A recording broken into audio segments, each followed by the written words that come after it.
Hi అండి, నేను మీ Krupa. Welcome to Chandra kitchen. ఈరోజు వీడియోలో ఒక మంచి హెల్తీ స్వీట్ రెసిపీని అయితే షేర్ చేయబోతున్నాను. చాలా రుచిగా ఉంటుంది, చాలా ఈజీగా కూడా ప్రిపేర్ చేయొచ్చు. అన్నీ కూడా చాలా హెల్తీ ఇంగ్రీడియంట్స్ కాబట్టి పిల్లల నుండి పెద్దవాళ్ళ వరకు అందరూ హ్యాపీగా తినొచ్చు. ముఖ్యంగా ఆడవాళ్ళకి కూడా చాలా మంచిది. పిల్లలకు రోజు ఒకటి పెట్టారంటే వాళ్ళు కూడా చురుగ్గా ఉంటారు. తప్పకుండా ట్రై చేయండి. అలాగే మీకు రెసిపీ నచ్చితే లైక్ చేయండి. లేట్ చేయకుండా రెసిపీని స్టార్ట్ చేద్దాము. ముందుగా స్టవ్ ఆన్ చేసుకొని ప్యాన్ పెట్టుకొని 1 కప్పు వరకు పల్లీలను వేసుకోవాలి. మంటని లో ఫ్లేమ్లో పెట్టుకొని పల్లీలని నిదానంగా మంచి గోల్డెన్ షేడ్ వచ్చే వరకు వేయించుకోవాలి. ఇవి వేగడానికి టైం పడుతుందండి. పల్లీల్లోని పచ్చిదనం పోయి క్రిస్పీగా అయ్యే వరకు లో ఫ్లేమ్లోనే నెమ్మదిగా వేయించుకోవాలి.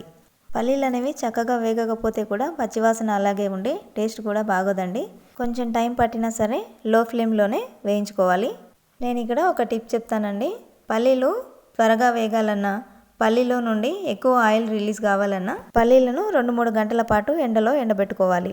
పల్లీలు వేగాయో లేదో ఒక పల్లీని పట్టుకొని ఇలా పొట్టు తీసి చూస్తే తెలిసిపోతుంది. పల్లీలు అనేవి త్వరగా వేగిపోయాయి. ఇలా చక్కగా వేయించుకున్న పల్లీలని ఒక ప్లేట్లోకి ట్రాన్స్ఫర్ చేసుకోవాలి. మళ్ళీ అదే ప్యాన్లోకి అదే కప్పుతో 1 కప్పు వరకు లావుగా ఉన్న అటుకుల్ని తీసుకోండి. మంటని లో ఫ్లేమ్లో పెట్టుకొని అటుకులు క్రిస్పీగా అయ్యేంత వరకు ఫ్రై చేసుకోవాలి. అటుకులు ఫ్రై అవ్వడానికి ఎక్కువ టైం పట్టదండి. ఒక 2-3 నిమిషాల్లో వేగిపోతాయి. ఇక్కడ చూపిస్తున్న విధంగా చేతిలోకి తీసుకొని నలిపినప్పుడు ఈజీగా పౌడర్లా అవుతుంది. ఇలా ఫ్రై అయిన వెంటనే ఈ అటుకుల్ని వేరొక ప్లేట్లోకి ట్రాన్స్ఫర్ చేసుకోవాలి. తర్వాత ఒక మిక్సీ జార్ తీసుకొని అందులోకి వేయించుకున్న అటుకులు చల్లారిన తర్వాత మిక్సీ జార్లోకి వేసుకోవాలి.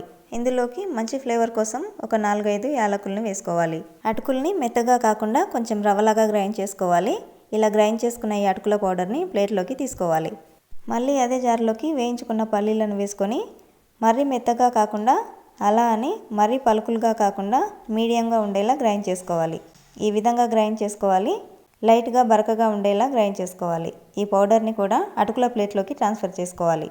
ఇప్పుడైతే ఈ రెండింటిని బాగా కలుపుకోవాలి. ఇలా మొత్తం కలుపుకొని రెడీగా పక్కన పెట్టుకోవాలి. ఫ్లేమ్ ఆన్ చేసుకొని ఒక కడాయి పెట్టుకొని అందులోకి 1 కప్పు బెల్లం తీసుకోవాలి. ఏ కప్పుతో అయితే పల్లీలు అటుకులు తీసుకున్నామో సేమ్ అదే కప్పుతో బెల్లం కూడా తీసుకోవాలి.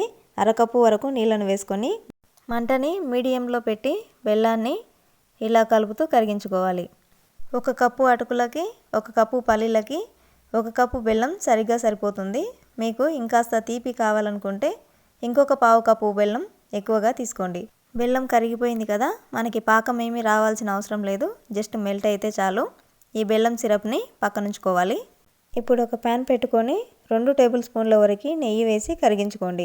నెయ్యి కరిగిన తర్వాత ఇందులోకి మనం చాప్ చేసి పెట్టుకున్న నట్స్ని, జీడిపప్పు పలుకులు, బాదం పప్పు పలుకుల్ని వేసుకొని వీటిని కూడా మంచి గోల్డెన్ షేడ్ వచ్చే వరకు వేయించుకోవాలి. ఇవే నట్స్ అని కాదు, మీకు నచ్చిన ఏ నట్స్ అయినా యాడ్ చేసుకోవచ్చు. ఇవి లైట్ గోల్డెన్ కలర్ వచ్చాక ఇప్పుడు ఒక 1/2 కప్పు వరకు ఎండు కొబ్బరి తురుమును వేసుకోవాలి. ఈ కొబ్బరి కూడా మంచి గోల్డెన్ షేడ్ వచ్చే వరకు ఫ్రై చేసుకోవాలి. ఎండు కొబ్బరి త్వరగా వేగుతుంది కాబట్టి లో ఫ్లేమ్లోనే వేయించుకోవాలి.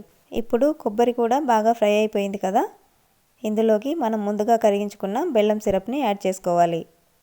ఇలా ఫిల్టర్ చేసుకొని వేసుకుంటే బెల్లంలో ఏవైనా నలకలు ఉంటే సపరేట్ అవుతాయి. ఈ సిరప్లో నట్స్ అన్ని కూడా బాగా కలిసేలా ఒకసారి ఈ మిశ్రమాన్ని కలుపుకోవాలి. ఇలా కలుపుకున్న తర్వాత ముందుగా రెడీ చేసుకున్న పల్లీలు, అటుకుల పౌడర్ని ఇందులోకి వేసుకోవాలి. ఈ పౌడర్ అంతా కూడా బెల్లం సిరప్లో బాగా కలిసేలా కలుపుకోవాలి. కాస్త ఫాస్ట్గానే కలుపుకోవాలి. ఉండలు లేకుండా చక్కగా కలుపుకోవాలి. ముందుగానే మనం పల్లీల పౌడర్ని అలాగే అటుకుల పౌడర్ని రెండింటిని కలుపుకున్నాం కాబట్టి ఉండలు కట్టే వీలు కూడా ఉండదు. సో చక్కగా కలిసిపోతుంది. మంటని లో టు మీడియం ఫ్లేమ్లో అడ్జస్ట్ చేస్తూ బాగా దగ్గర పడేంత వరకు కలుపుతూ ఉడికించుకోవాలి. ఎక్కువ టైం ఏం పట్టదు, 5-6 నిమిషాల టైం పడుతుంది. ఎప్పుడైతే ఇందులో నుంచి నెయ్యి రిలీజ్ అవ్వడం స్టార్ట్ అయ్యి ప్యాన్ నుండి సపరేట్ అవుతూ ఉండలాగా ఫామ్ అవుతుందో అప్పుడు పర్ఫెక్ట్గా ఉడికిందని అర్థమండి. ఈ మిశ్రమాన్ని స్టవ్ ఆఫ్ చేసి దించేసుకొని వేరే ప్లేట్లోకి ట్రాన్స్ఫర్ చేసుకోవాలి. అదే ప్యాన్లో ఉంచేస్తే వేడికి మిశ్రమం అనేది గట్టి పడుతుంది. ప్లేట్లోకి ట్రాన్స్ఫర్ చేసుకోవడం వల్ల త్వరగా చల్లారుతుంది. ఇప్పుడు దీన్ని లైట్గా స్ప్రెడ్ చేసుకొని 2 నిమిషాలు రెస్ట్ ఇచ్చినట్లయితే మిశ్రమం అనేది గోరువెచ్చగా అవుతుంది. మనం చేతితో తాకగలిగినంత వేడిగా ఉన్నప్పుడే లడ్డూలు చుట్టుకోవాలి. కొద్దిగా మిశ్రమాన్ని తీసుకొని ఏ సైజులో కావాలంటే ఆ సైజులో లడ్డూలని చుట్టుకోవాలి. చిన్నవిగా లేదా పెద్దవిగా అయినా చేసుకోవచ్చు. అంతేనండి, చాలా ఈజీగా ఈ టేస్టీ అండ్ హెల్తీ లడ్డూలను ప్రిపేర్ చేసుకోవచ్చు. తప్పకుండా ట్రై చేయండి. ట్రై చేసి మీకు ఎలా కుదిరాయి అనేది కామెంట్ సెక్షన్లో తెలియజేయండి.